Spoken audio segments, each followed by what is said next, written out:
Okay, hello everyone. Here I want to provide a tutorial on how to hide hotspot on Samsung A35 5G device.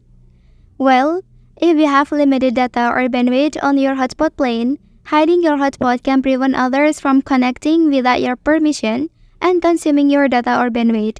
So let's go to the tutorial. Okay, first thing first, open settings menu on your device. Well, and here select connections.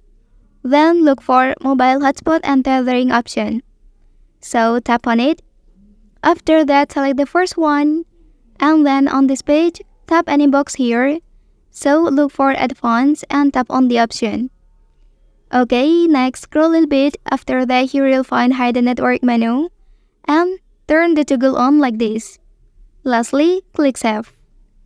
Well, that's the tutorial on how to hide hotspot on Samsung A35 5G device. If you are helped by this video, don't forget to like and subscribe to get other information from this channel. Thank you.